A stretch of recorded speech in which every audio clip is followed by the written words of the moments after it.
course, about justice, and we begin with a story. Suppose you're the driver of a trolley car, and your trolley car is hurtling down the track at 60 miles an hour, and at the end of the track you notice 5 workers working on the track. You try to stop, but you can't. Your brakes don't work.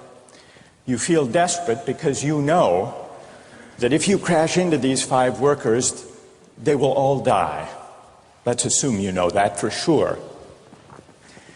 And so you feel helpless until you notice that there is, off to the right, a side track. And at the end of that track, there's one worker working on the track. Your steering wheel works, so you can turn the trolley car, if you want to, onto the side track, killing the one, but sparing the 5. Here's our first question. What's the right thing to do? What would you do? Let's take a poll. How many would turn the trolley car onto the side track? Raise your hands. How many wouldn't? How many would go straight ahead? Keep your hands up, those of you who would go straight ahead. A handful of people would. The vast majority would turn. Let's hear first. Now we need to begin to investigate the reasons why you think it's the right thing to do. Let's begin with those in the majority who would turn to go onto the side track. Why would you do it? What would be your reason? Who's willing to volunteer a reason? Go ahead, stand up. Because it can't be right to kill 5 people when you can only kill 1 person instead. It wouldn't be right to kill 5 if you could kill 1 person instead. That's a good reason. That's a good reason. Who else? Does everybody agree with that reason? Go ahead. Well, I was thinking it's the same reason on 9/11 we regard the people who flew the plane into the Pennsylvania field as heroes because they chose to kill the people in the plane and not kill more people in big buildings. So the principle there was the same on 9/11. It's a tragic circumstance, but better to kill 1 and so that 5 can live? Is that the reason most of you had, those of you who would turn? Yes? Let's hear now from those in the minority, those who wouldn't turn. Yes? Well, I think that's the same type of mentality that justifies genocide and totalitarianism. In order to save one type of race, you wipe out the other. So what would you do in this case? You would, to avoid the horrors of genocide, you would crash into the 5 and kill them? Presumably, yes. You? Yeah. Okay, who else? That's a brave answer. Thank you. Let's consider another trolley car case and see whether those of you in the majority want to adhere to the principle, better that 1 should die so that 5 should live. This time you're not the driver of the trolley car, you're an onlooker.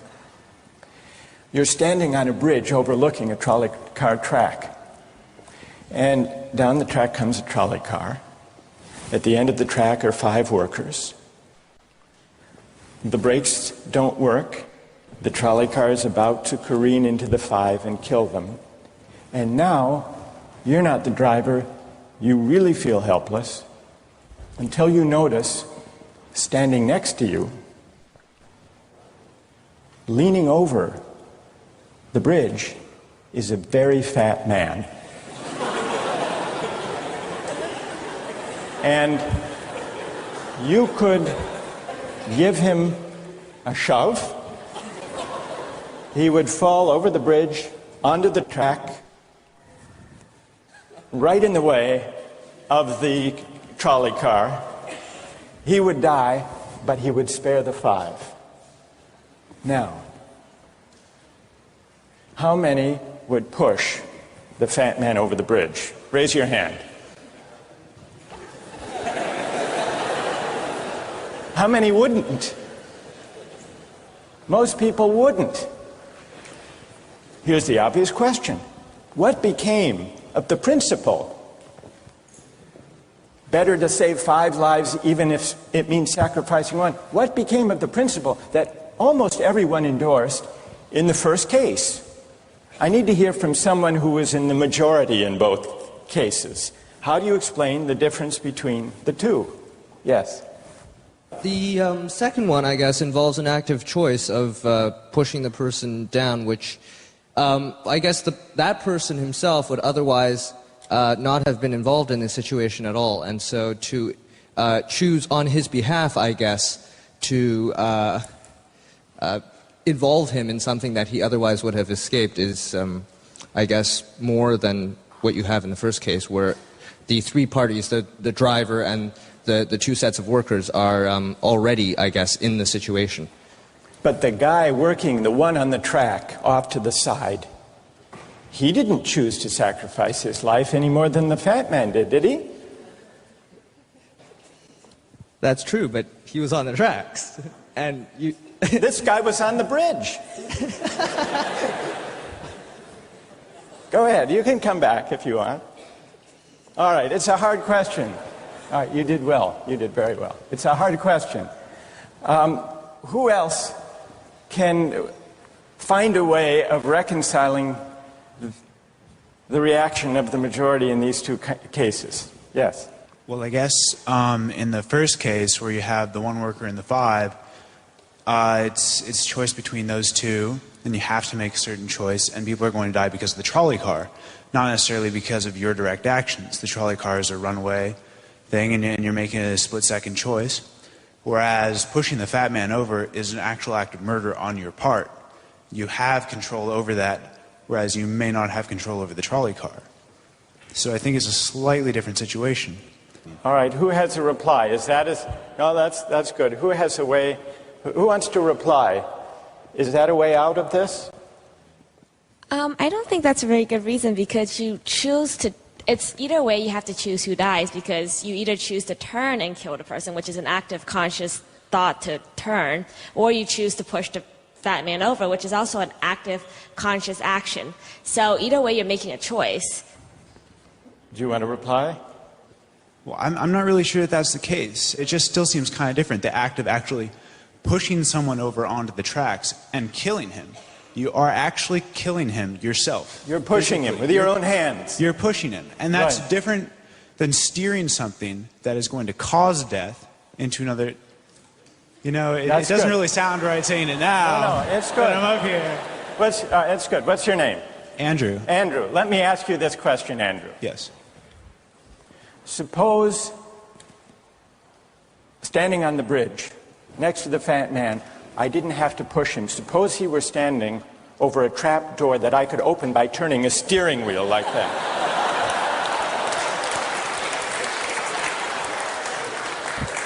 Would you turn? For some reason, that still just seems more wrong. Right? I mean, maybe if you accidentally leaned into the steering wheel or something like that. But or say that the car is hurtling towards a switch that will drop the trap. Then I could agree with that. Fair enough. It still seems wrong in a way that it doesn't seem wrong in the first case to turn, you say. And in another way, I mean, in the first situation, you're involved directly with the situation. In the second one, you're an onlooker as well. All right. So you have the choice of becoming involved or not by pushing the fat man. Let's forget for the moment about this case. That's good. Let's imagine a different case. This time you're a doctor in an emergency room, and 6 patients come to you. They've been in a terrible trolley car wreck. 5 of them sustained moderate injuries. 1 is severely injured. You could spend all day caring for the 1 severely injured victim. but in that time the 5 would die. Or you could look after the 5, restore them to health, but during that time the one severely injured person would die. How many would save the 5? Now is the doctor. How many would save the 1? Very few people. Just a handful of people. Same reason, I assume. 1 life versus 5? Now consider another doctor case. This time you're a transplant surgeon, and you have 5 patients, each in desperate need of an organ transplant in order to survive. One needs a heart, one a lung, one a kidney, one a liver, and the 5th, a pancreas. And you have no organ donors. You are about to see them die. And then it occurs to you that in the next room, there's a healthy guy who came in for a checkup. And he's... You like that? And he's taking a nap. You could go in very quietly, yank out the 5 organs, that person would die. But you could save the 5. How many would do it? Anyone? How many? Put your hands up if you would do it.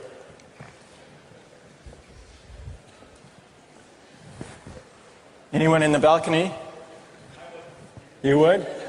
Be careful, don't lean over too much. What? How many wouldn't?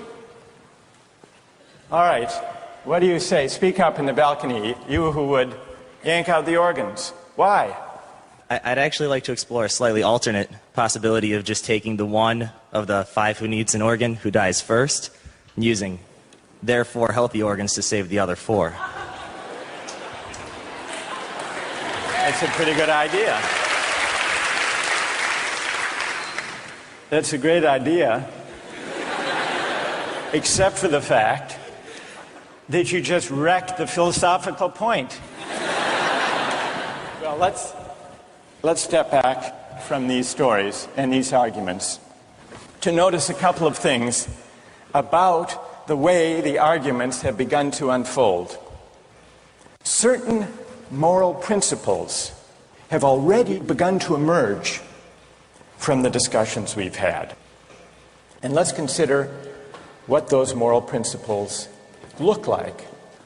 The first moral principle that emerged in the discussion said, the right thing to do, the moral thing to do, depends on the consequences that will result from your action.